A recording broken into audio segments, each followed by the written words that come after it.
जो ब्रह्मचर्य व्रत में रहना चाहता हो उसको सावधान रहना चाहिए। तमोगुणी आहार बिल्कुल नहीं करना चाहिए। प्याज, लहसुन, गाजर, उड़द, मसाला बाजार का बना हुआ है। और तमोगुणी में मांस, मछली आदि, अंडा, शराब, चाय, काफी, ये सब। और घोर तमोगुणी बासी भोजन, जो शरीर आकर्षण, इससे बचो, नष्ट हो जाओगे। तुम्हारे जीवनी शक्ति एक सीमित है, अभी यौवन अवस्था है, नष्ट कर लो, फिर किसी काम के नहीं रहोगे। ना भगवत चिंतन ना शरीर चिंतन का रह जाएगा, केवल शोक चिंतन, चिंता, भय और केवल नाना प्रकार की भयावह कल्पनाएं। बस तलवार की नोक पर गाय का मांस चखाया जाता था धर्म भ्रष्ट करने के लिए। आज पैसा लगाकर खाते हो, पूछते हो कहाँ का है? कैसी बुद्धि भ्रष्ट होती चली जा रही। हम उस धर्मावलंबी हैं, धर्म पे चलने वाले हैं जहाँ गर्दन कटवा दी गई है पर चखा नहीं है। ये जो विदेशी जन आए थे, जो अधर्मावलंबन करने वाले आए थे, वो तलवार की नोक पर तो कटवा दी गर्दन, लेकिन गाय का मांस नहीं चखा। आप देश विदेश जाते हो, जो आपको मांस मिलता है वो आप पूछते हो क्या किसका है, बस खा लेते हैं। वीर शक्ति का क्या होता है? एक अभ्यास होता है। जैसे आपने एक दिन का अभ्यास बना लिया, वो 2 दिन बहुत सहन होगी, तीसरे दिन निकल जाएगी, अपने आप निकल जाएगी। गलत अभ्यास वही आप जिसे स्वप्न दोष कहते हो, जिसे स्वयं ही वीरपात कहते हो, वो गलत अभ्यास से हुआ है। आपकी नस नाड़ियां इतनी दुर्बल हो गई, कुछ क्षमता नहीं रख रही वीर शक्ति को रोकने की। आसन पे बैठिए, आपका शरीर स्वस्थ रहेगा। फिर अगर आप विद्यार्थी हैं तो जैसे हम शास्त्र स्वाध्याय करते हैं उसी भावना से आप आप देखो, अगर स्मृति आपकी प्रवीण ना हो तो बताना, और आहार आपका सात्विक हो। जहां वो पेशाब करने के लिए जोर लगाते हैं तो वीर स्खलित होने लगता है थोड़ी थोड़ी मात्रा में। ये हस्त मैथुन करने वालों का प्रधान चिन्ह है। इसका परिणाम यहां तक हो सकता है कि पुरुषत्व का नाश होकर नपुंसकता आ सकती है। बहादुर आदमी चोट लगने पर और खूंखार होता है। कायर आदमी एक बूंद खून देखेगा दैया रे भाग गए। तो ये कायरों का मार्ग थोड़ी है, सूरवीरों का मार्ग है। अगर कहीं भी हम झुकते हैं तो हम सावधान होते हैं। ये कौन सी ऐसी वृत्ति है कि मुझे रौन दिया, गिरा दिया? सूक्ष्मता से उस वृत्ति को पकड़ा और कस दिया। इतना दृढ़ निश्चय करना कि मैं मृत्यु को स्वीकार कर सकता हूं, पर गलत आचरण स्वीकार नहीं कर सकता। मृत्यु आवे, मुझे मार जाए, वो स्वीकार है, लेकिन मैं गलत आचरण नहीं कर सकता, धर्म विरुद्ध नहीं चल सकता। वीर ही हृदय को पुष्ट तथा कर्तव्यशील बनाता है। वीर से ही सर्वांग में जीवनी शक्ति संचालित होती है। जो वीरवान है, ब्रह्मचर्यवान है, वो बड़ा तेजस्वी होगा, मतलब आंतरिक उसकी स्फूर्ति बहुत होगी। वीर से ही मस्तिष्क शांत और विचार शक्ति संपन्न रहता है। ओवर थिंकिंग, जो निगेटिव चिंतन है, ये काटता है। जो ब्रह्मचर्य है वो गंभीरता और शांति प्रदान। वीर से निर्भयता आती है, वीर से स्वतंत्रता आती है, वीर से उत्साह बढ़ता है। वीरवान साहसी होता है, वीरवान पराक्रमी होता है, वीरवान आलस्य रहित होता है, वीरवान को रोग दबा नहीं सकता, वीरवान निर्बल नहीं हो सकता, उसके अंदर आत्मबल होता है। सप्तम धातु वीर, एक मन शुद्ध सात्विक पौष्टिक अन्न के बाद एक बार के लिए तैयार होता है। और यहाँ बच्चे खिलवाड़ में 2-2, 3-3 बार रोज।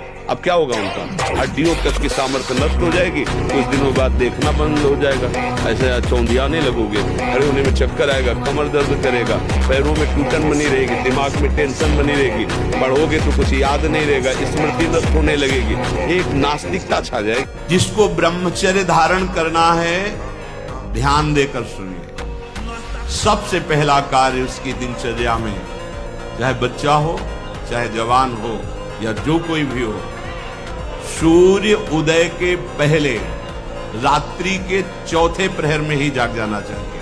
अपने तो अर्धरात्रि के बाद ही जागना चाहिए। चौथे पहर प्रातः 4 बजे बिल्कुल जग जाना चाहिए। और जो 8-10 बजे तक सोता है, वो कोई भी हो, ब्रह्मचारी रह ही नहीं सकता, ब्रह्मचर्य रह ही नहीं सकता। वो स्वप्न दोष का शिकार होगा, वो नाना प्रकार की कुचेष्टाओं का शिकार होगा, पक्का। क्योंकि बुद्धि को सत्य प्रकाश की तरफ प्रेरित करने वाले भगवान भुवन भास्कर हैं। वो पधार रहे हो, आप सो रहे हो सैया पे, आपकी आयु, श्री, कीर्ति, बल सब नष्ट होगा। देखो ना जो 10-10 बजे तक सोते हैं, देखो ना उनसे बात करके देखो, एकदम ऐसा है बुझा हुआ जीवन, कोई भागवतिक तेज उत्साह न वाणी में, न नेत्रों में, न तन में। क्या जीवन, मृत जीवन। ये अखंड वीर धारण करने वाला कोई मनुष्य नहीं हो सकता, वो साक्षात देव भगवत स्वरूप है।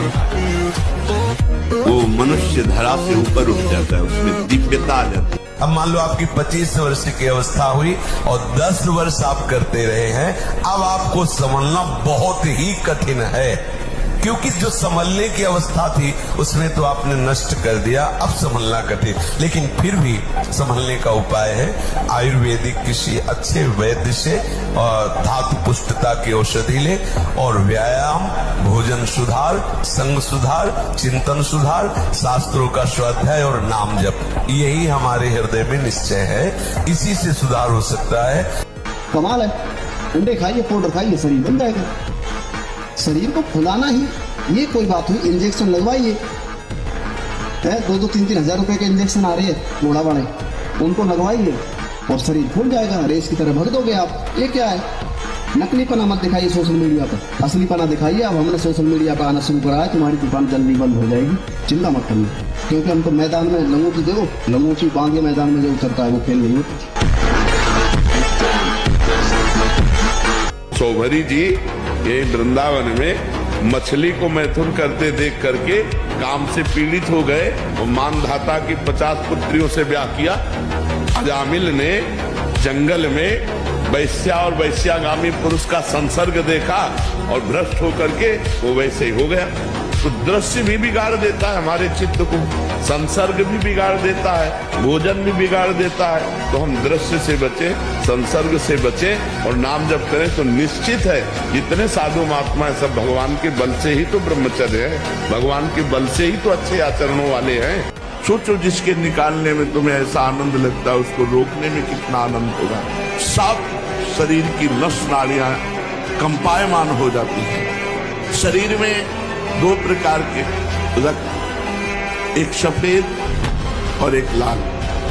सफेद में रोगों को लड़ने की, काटने की क्षमता होती है, और जब आपका शक्तिपात होता है सब सफेद रक्त उससे नष्ट होता है, आपके रोगों की लड़ने की क्षमता खत्म हो जाती है। थोड़े ही दिनों में धातु दौर्बल्य, sugar, blood pressure high low, स्वप्न दोष, मधुमेह आदि बड़े बड़े रोग हो जाते हैं। लेकिन करते समय बुरा नहीं लगता। नहीं बच्चा, हमें लगता है कि ब्रह्मचर्य पर महत्व ना होने के कारण ऐसा होता है। नहीं, ब्रह्मचर्य पर महत्व हो और बुरा लगे फिर अगली बार हम उसको सुधार न पाए, ऐसा कैसे हो सकता है। हमको जहाँ से क्लेश मिल रहा है, अशांति मिल रही, वो हम कार्य कभी नहीं करेंगे। जो आप पे बताया जाता है, रिसर्च किया है CBNA पे? जी बिल्कुल। उसके विषय में बताइए थोड़ा। वो अहमदाबाद विजय परसाना है, उन्होंने मुझे बुलाया फार्म हाउस में अपने को, तो उधर 27 कैमरे में कमरे के अंदर बहुत बड़ा हॉल था, उसे वहां पर लगा दिए गए और मैं उधर रखा कि ये सच बात है या झूठ है कि ये केवल गोमूत्र दूध पीता है। उन्होंने अमेरिका से डॉक्टरों की टीम आई, वो प्रतिदिन मुझे चेक करते थे, 5 किलो दूध मिलता था, 1 लीटर गोमूत्र। अब वो ये देखते थे कि इससे स्टेमिना, ये कहता है मैं कोई बाहर का नहीं लेता और इतना स्टेमिना, ये इतनी मेहनत करने के बाद भी भोजन नहीं कर, 41 दिन बाद तो वो कहते थे वाह यू आर सो ग्रेट। इतनी एक्सरसाइज करने के बाद तो आदमी मर जाता है। मोटरसाइकिल भी जब चलाते हैं ना लोग, तो पहले रेस में डालते हैं, एकदम धुआं करके रेस में, फिर वो एकदम गर्म, तब भी रेस में डालते हैं। 2 बजे उनके छत में चले गए, 3 बजे तक दंड बैठक, व्यायाम, प्राणायाम करके लगना चाहिए ब्रह्मचर्य।